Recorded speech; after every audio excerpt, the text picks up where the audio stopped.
So, guys, thanks for jumping on the 864. The theme of the show, as I've talked offline, is to certainly share some insights in different areas, but it's trying to help people, organizations improve. And I think your product or solution in Aristotle probably fits the bill there. So I'm looking forward to hearing a bit about that.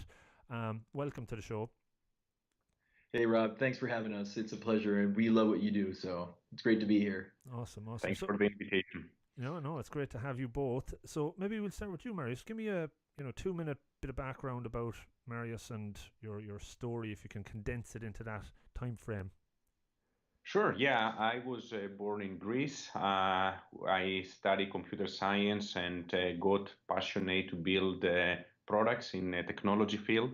I work in Nokia networks for quite some time in Finland, so leaving the sunny Athens and going to the cold, dark Helsinki. But enjoyed building one of the biggest maybe programs of Nokia networks, the 3G network and data services as a senior product manager and then product evangelist. Then I moved to United States, to California. I joined a company doing gaming, online gaming and online poker, casino games, slot games. Mm-hmm. Then going to publishing, where my partner in Bouquet, Adrian, came to pitch me about his analytics projects.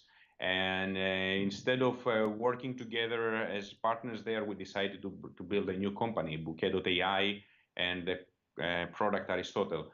Bouquet is a French name, so Adrien is French. I am Greek, so he is the godfather of the name of the company. I'm the godfather of the name of the product.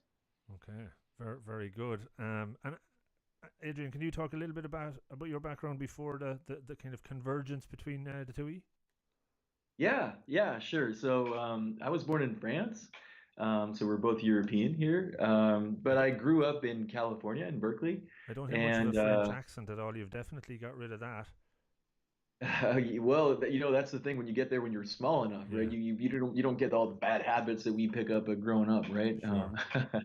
So that I was there for a couple of years. I mean, almost 7 years as a kid. Then went back to France, and it was almost like all my life was bringing me back to here. I love it here in California, and not just the outdoors and the space, but also the technology and the startups. I was familiar with startups really, really early on. Was still in school when I joined my first startup as a product manager as well, and then joined another one. That one was acquired, and then eventually the third time was one that I co-founded. That was back in 2004, working on data. And so I really started working in data in the early days of what was not yet called big data, Mm-hmm. but I just saw so many applications in that space that I continued on. Address, worked in data with many different industries, but eventually one of the latest industries that I worked in was online publishing.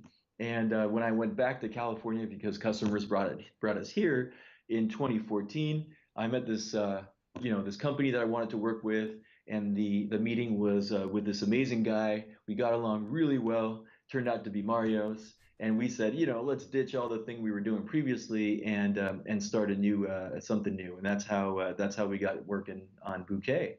Very cool. So So there's that's background. entrepreneurial blood in you, I can detect.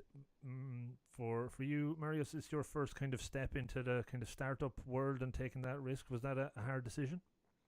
Exactly, yeah. It was the first time for me, and actually, when you do that in your 40s, I think we met when I was 40 years old, 41, and you are already in a big corporate VP level, and get used to all the comfort that working in a valley here at the VP position, you know what it is, and leaving everything to onboard into this adventure, it took me quite some time. So we have been dating professionally, let's say, about ideas we can do together for 9 months to a year.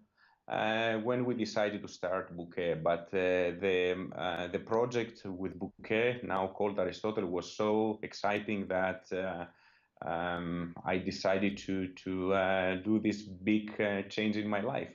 Very good. Obviously, But it's good on the other side that we are blood. Now I bring a lot of corporate experience building high-scale, big products that have been sold in thousands of customers around the world, and mission-critical products, as I said, in Nokia, and then in the gaming, and especially in the gambling, like poker and bingo and casino games. So I think we fit very well the two sides of things, doing the entrepreneurial with the experience of the corporate and building products. okay, so there's a good symbiosis going on between the two of you there. Excellent. That's right. So what differentiates Aristotle, the solution, the product, whatever what's the right term for it, from your competitors? Maybe talk to me a bit about what goes on under the hood and what the differentiator are. Sure. I mean, you want? I'll take a stab at it, and I'm sure there will be a lot more to say about that. I'll bring it down. I'll cut it down in a nutshell because we're in the analytics space, right? Business intelligence analytics, and companies have been building products and software in that space for the past 40 years. So there is just like a legacy of technology that is huge, right? Imagine this like a stockpile of computers in a huge warehouse, which basically would be like all the code and all the features and all the stuff that's been built. Our approach is pretty radical. We make all of that technology disappear with a new experience to get access to data. And the experience is super simple because it's very similar to the one we're having right now. It's a conversation. So instead of using a lot of software tools to ask questions of like, who's my top sales rep this quarter? What's our projected revenue? How many discounts that we have in our customers in China, last year versus this year, all sorts of business questions.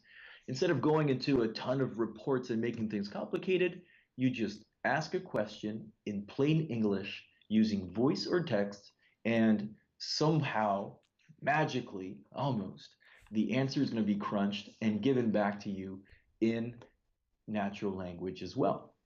And so those conversational interfaces that we call are emerging, and we are the first ones to bring this to the space of analytics and business intelligence. So another way to see it, actually, that came to how we started Aristotle project, is that you have data on one side and you have users on the other side. All the analytics tools for decades now, they try to start from data, build some infrastructure, create some reports or dashboards, and then give these to the business people to be able to find the answers they need. We were the first ones that we thought, let's do it the other way around. How can you get a question from a user and give him an answer, not a report? We think the reports and the dashboards has always been the same thing that was in the phones, the plastic keyboard before the iPhone came out, that limits the productivity, because you have to have people to build the reports, maintain the reports, and then you give this to the business people and they have to figure out where they will find the answer on the question they have. So that brings where we started Aristotle. We were actually drinking some cocktails in Embarcadero down in San Francisco, and we say, how can we bring a consumer experience to a business problem? When you go to Google and you say, what's the weather tomorrow, or to Alexa, it doesn't give you a report for a weather. It doesn't give you a meteorological report and say, this is the meteorological report for California. Go and figure out what's the weather tomorrow. It gives you an answer. We say, how can we bring this consumer experience to a business problem of analytics? And that's where we decided to start Aristotle, and adding the dialogues make the whole idea of finding the truth of your data through a conversation, through a dialogue. And that's why the name came to become Aristotle. No, the name makes total sense. I guess from my background, I work in corporate environments as well, and yeah, we get a lot of reports a lot of times, and we have to interpret that data. And in lots of ways, you can, somewhat interpret the data in whatever particular way you might want to, or kind of bend it or massage it a little bit.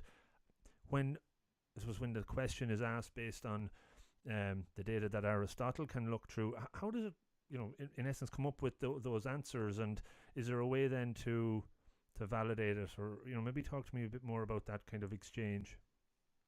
Yeah, actually, this is why when we started the Aristotle project, we say Aristotle is not a BI tool. So it's not like a thing like Tableau or any other of the software that they provide you a tool to find answer. Aristotle is actually tries to imitate what you do when you are calling an analyst and you ask a question. When you are calling a human analyst, what he does two things. First of all, he understands the English question because he speaks English, and then he knows the underlying data. And what he does in his brain, he's able to create a query that actually matches what he's listening from you, run the query, get the answer from the underlying data, and then convert it to an English answer to you. Mm. And what you do with the analyst, you have follow-up questions because it's a dialogue like we do now here. You say, okay, I got this answer, but I would like to drill down on this account.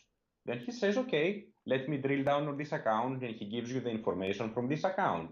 And then you ask him, and what was the growth of this account? Then he knows and stays in context because he's talking to you that, okay, you want the growth of this account, and then gives you the answer. We try to imitate exactly this experience.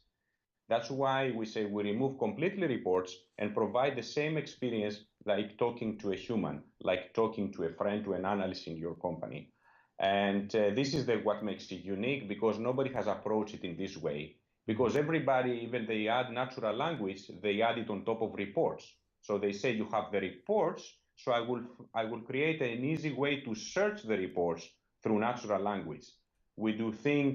They didn't think that what if you didn't have reports? How can you get rid of the reports? And that's exactly what we do. So we imitate the dialogues between human and analysts. And I guess what comes up for me there is when I think about subjectivity and objectivity, right? So no matter how, I suppose, unbiased an analyst could try to be it an independent one or one within an organization, there's probably an element of subjectivity in there or leading in one way or the other. So I presume Aristotle has complete lack of bias built into into the software or the I don't know what the natural language selection. Would that be fair to say? Yeah, and actually it's one more thing that what we heard from our first customers, they can ask Aristotle questions that they maybe will be not feeling nice to ask to an analyst because they are supposed to know the answers. Imagine you are VP of sales and you say, what was the sales we did last quarter. If you ask this to an analyst, to a human analyst, you might feel that, wait a second, I was supposed to know this answer. And I ask my analyst, they will say, you are VP of sales, you do not know your things. So that's another good thing with Aristotle. Not only he doesn't have any bias, but also you can ask any question you have, even the so-called stupid questions, because there is no stupid question. All questions are useful. And then trust is another massive important element in an organization. So I presume again with Aristotle you have full trust within it or him because of again not having that potential bias or not trying to maybe win do some insider trading or so other kind of devious activities. Yeah. And Aristotle is not victim of the algorithmic biases that we hear about in various other AI products that are like trained on white male faces and don't recognize other complexions or other female genders or whatever. So it's Aristotle is pretty objective on this. But like every product, it's also designed to learn. Like every product that uses AI and machine learning, it's also designed to learn. So to learn from the conversations that people have with their data, and hopefully get better and more precise in terms of answers. I would like to add something about the trust issue because it's fundamental when you're dealing with data, and it comes up every time, right?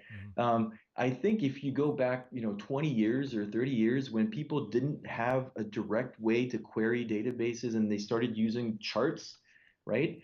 I think the question also showed up. Can I trust this chart? I don't know how the data got pulled into this thing. But now it's become common practice, right? People look at a chart, they don't question what was the query behind that generated the data to get the chart. You take it, you trust it, right? I think Aristotle is a brand new way of communicating with data. People need to build confidence in it. It'll take a little bit of time. We have features in the user interface to help them really understand how things are being computed. Even in the way we provide answers, we try to be very precise in what we compute.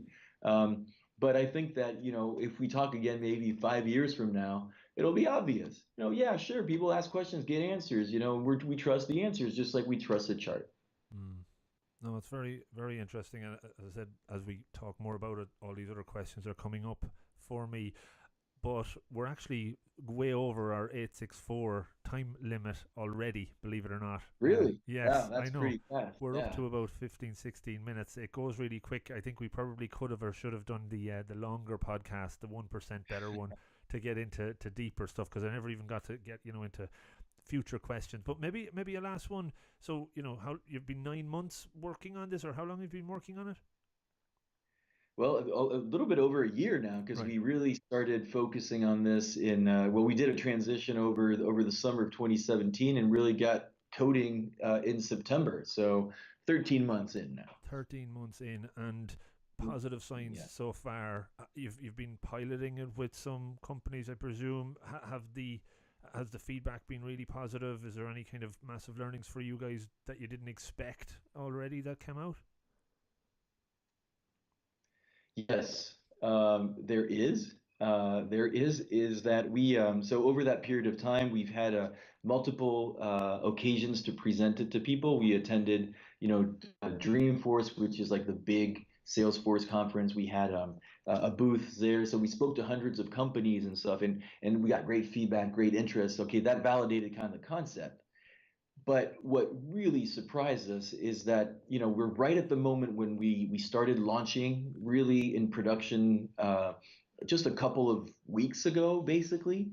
And the first customers that we're having are four among the Fortune 100 companies in the US. So four of the biggest companies in the US are just jumping on this product because this is really, I mean, the pain that Marius was mentioning at the beginning of the call is so strong right now that even though we're still, a tiny company compared to them, they and even though this is a very new type of interaction, it's a new product.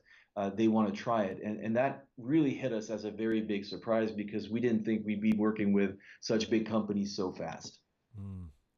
That sounds pretty exciting, guys. If you're already at the table with the big names, it's going to be an interesting next few months, quarters, years. The startup life mightn't last for too long, Marius. You might be able to retire very soon. And maybe start a podcast because it looks pretty fun, actually. Absolutely. Certainly, I'm not able to retire on it though. Don't worry about that. Guys, look, it's been great to chat to you. I think we should probably get back together maybe in a few months when you have it further out there, learn a little bit more. I might get some questions from some listeners and we could maybe go into a bit more detail on it, maybe do something, in the way of a demo or something like that, just because it's a fascinating area, fascinating topic, and I'm sure people will be interested in hearing more. All right. Well, Rob, it's been a pleasure. We will be around. Looking forward to it. Yeah, very good. Best of luck, guys. I'll keep my eye. I'll put BouquetAI on my kind of stock tracker there and see it kind of moving up the ranks. Yep, and we'll keep on following you. You bet. Thanks a lot, guys. Appreciate it. Thanks. Have a good day. Cheers. Bye-bye. You too. Bye-bye. Bye-bye. Bye-bye.